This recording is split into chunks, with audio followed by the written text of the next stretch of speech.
Hey friends, so I just finished watching the first 6 Mission Impossible movies, and I gotta say, if you haven't seen them already, keep watching this video because I want to talk to you about just exactly why I've come to love them so much, and why you should too. Now I'll be spoiling all of these movies, so spoiler warning, if you don't want major spoilers, just go watch the movies first. Oh, and one more thing before we start this video, this was actually written like a long time ago. Yeah, I'm only just now getting around to actually like recording this. This was supposed to come out like forever ago. I wanted to get this out now because the new Mission Impossible movie's coming out soon and I want to get it out before that movie comes out. So let's get into this. So from what I remember, I had seen the newest one when it came out in theaters a couple of years ago, but I don't really remember a lot about it. And the reason for that being is I got a huge migraine and had to leave the theater. That's not the fault of the movie, I just couldn't handle watching the plane sequences on a screen that big with the audio cranked that high. Real quick tangent, I feel like theater sound has gotten a lot louder and worse over the last couple of years. Like I remember it being really good, but now I just feel like a damn geriatric, like can we turn the volume down? Jesus. Stop it! Don't you hear it? So fast forward to now, I recently picked up the 6 movie set at Walmart and set out to watch them all. I wanted to find out what all the fuss was about with these movies. Everyone knows the theme song, and now, after seeing all these movies and Top Gun Maverick, I came to learn just how much of a living like Larry complex Tom Cruise has, specifically in the context of this movie series, which we'll get into shortly. But for now, let's jump into the one that started it all, Mission Impossible 1. Now, the first movie in a series can really say a lot about how a franchise has remained present throughout the years, and this movie is no exception. Yes, it does tend to lean a lot into the team heist tropes that Rick and Morty made fun of, but I still enjoyed myself while watching it. Like I mentioned, the movie starts out with your typical heist plot. Tom Cruise is presented with a mission to return information back to his organization, IMF, or Impossible Missions Force. Yeah, it's not really the greatest name in the world. Where the first twist in the film comes into play is when the plan goes awry and all of Hunt's team are killed off, leaving him all alone. As Hunt is about to be extracted by the IMF, they turn on him by assuming that the only reason he wasn't killed was the fact that he was the double agent. So, determined not to be put in jail, he makes an escape, and the remainder of the movie is his journey to rebuild his reputation and hunt down the bad guys. Oh, that must be why his last name is Hunt. Nice. For the first entry, I really liked what it was trying to do. I thought the double cross with John Voight was excellent, though I thought the way that the movie rationalized how Ethan knew was a bit vague and kind of hard to follow. I love Cruise's performance, especially in the CIA heist, and I especially love the way in which John Voight dies in this movie. Like, dude died the hardest, that's pretty metal. I guess the one thing I would say I didn't like about this movie was how often the plot became just hard to follow. We're supposed to believe that Hunt was able to figure out how this guy was a traitor. How? No one knew that he was in the first place, so how did Hunt figure it out? Like, I'm sorry, were you just calling him your closest mentor and now you're saying you were able to conclude that he was the bad guy? Lastly, I should bring up the use of CGI in these movies, because the one thing I love seeing is just how aggressively they moved away from it, starting after the next movie, and you'll see why I make an example of the second movie. Okay, Christ, let's get this over with. I don't think I'm alone when I say that Mission Impossible 2 is the worst movie in this series.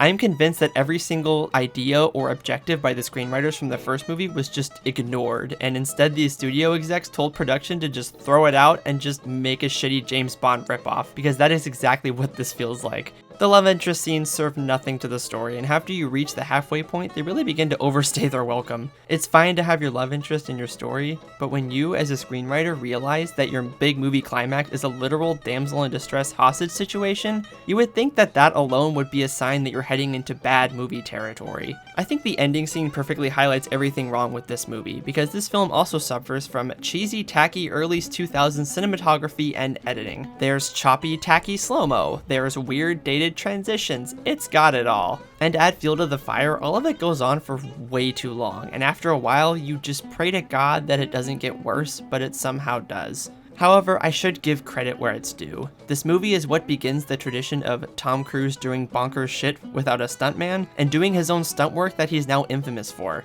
For example, the movie begins with him being on vacation, which for him is base climbing a rock face thousands of feet in the air. Beyond that though, I'm really not a fan of this one. The only reason I'm not giving it a lower score is due to the stunt work. Otherwise, nothing about this movie was anything special. You could probably skip over this one and just watch the next one.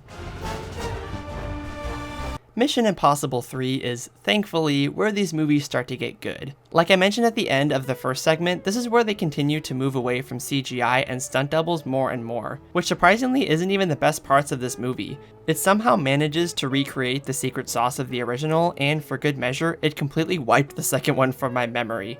Yeah, it's that good.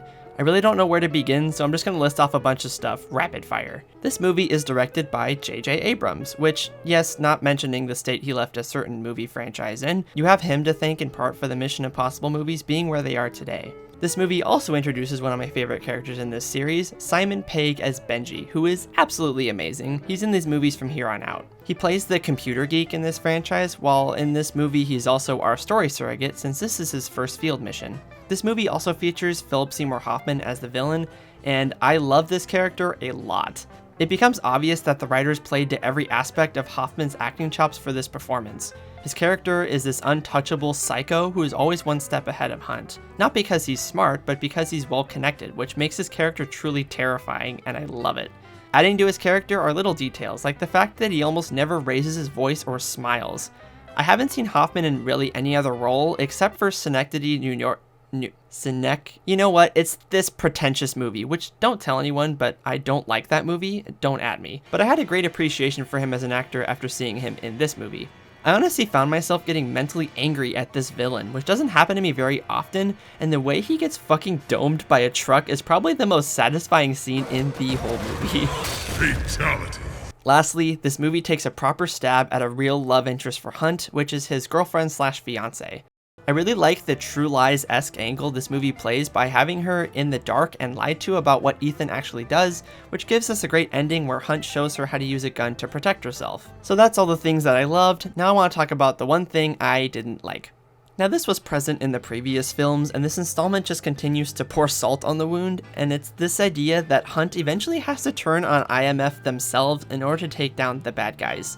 This has happened in every movie thus far, and it's honestly a meme at this point. Look, I get it. The series is called Mission Impossible, but a mission doesn't have to be impossible by having Hunt versus the entire world, which in this context of this movie, you begin to realize it doesn't even matter to begin with. You would think, oh, this is an excuse to have Ethan be on his own. Nope. He still has a crew to help him. Oh, then it must be to limit his resources and make him be more resourceful.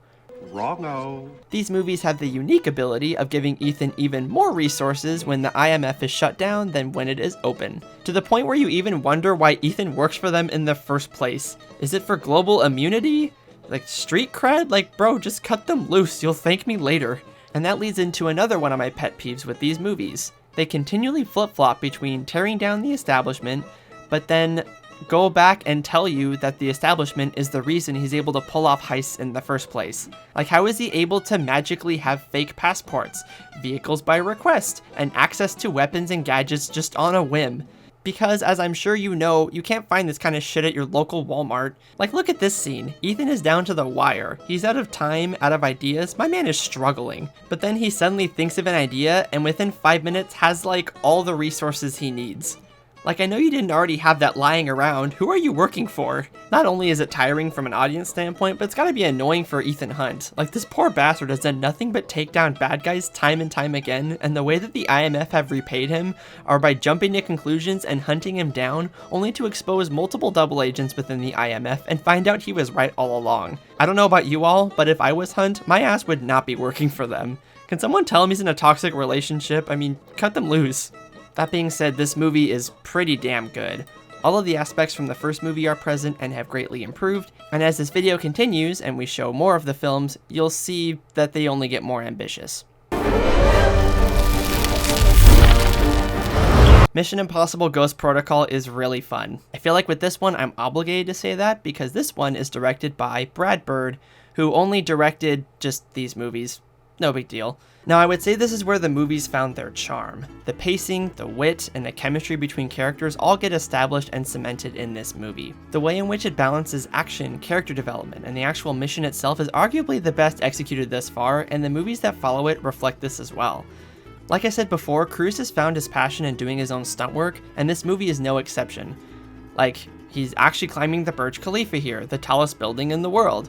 Oh yeah, one thing I started to notice in this movie in particular is Tom Cruise's facial expressions after doing his stunts. Okay. I don't know whether or not he's doing it intentionally or if it's just Tom Cruise expressing his shock that this is what he gets to do for a living. Like, he gets paid to do this. Like, I'd be looking like that too if this was a normal day at work for me. So if you want a reason to rewatch these movies, just take note of his face, especially in this movie. It's really funny. Moving on, I also really love that Benji's character becomes more of, well, a character. He becomes great comic relief, but also proves himself to be a fantastic operative, both in the field and behind a desk. So I don't have too much else to say about this movie. Really, all of these are equal to me. They're hard to hate at this point. Let's move on. Mission Impossible Rogue Nation was really good as well. I mean, honestly, the next movie could have been Tom Cruise running up a mountain for 2 hours, and I would have just sat there clapping like a seal at the end. At this point in the series, they have the playbook pretty well nailed down. I do have some things that I liked. I liked that Benji in this movie has basically reached his peak evolution as a character. It doesn't feel like he's being too heavily overshadowed by Hunt. They feel like they're on equal ground development-wise, and I like the dedication he puts into keeping Hunt hidden from the CIA. Oh yeah, surprise surprise, the IMF is once again in danger of being shut down, and Hunt has to be super duper secretive versus super secretive. Big difference there. I also liked the liquid-cooled data center heist scene, especially since Tom Cruise actually practiced holding his breath for minutes at a time so the director could shoot prolonged takes. Shout out, way to go the extra mile as usual, Mr. Cruise.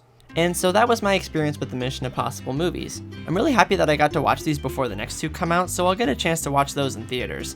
So the plan is to come back to reviewing those, but because I'm actually releasing this video more or less around the time the new movies come out, we'll see if I'm actually going to review those in a timely manner. I'm already having a hard time getting the Universal Monster reviews made before Halloween each year, so bear with me. Like I mentioned, I have yet to see Fallout again, and the odds of me remembering anything is pretty slim, so unfortunately, I'm not really going to be reviewing that in this video. Sorry to anybody who likes that movie, but if I did have to rank these movies, I would put them like this. Mission Impossible 1, 6 out of 10. Mission Impossible 2, no surprise, 3 out of 10. Mission Impossible 3, Mission Impossible 4, and Mission Impossible 5. I'm sure those scores don't make any sense based on my opinions, but who cares? This is my video. Piss off. Well, thanks for watching this video. This script was started a few years ago, like I said, and has finally been brought back to life recently, which is pretty cool. Go check out my other videos if you enjoyed this, subscribe, and share this video if you'd like, and I'll talk to you guys in the next video.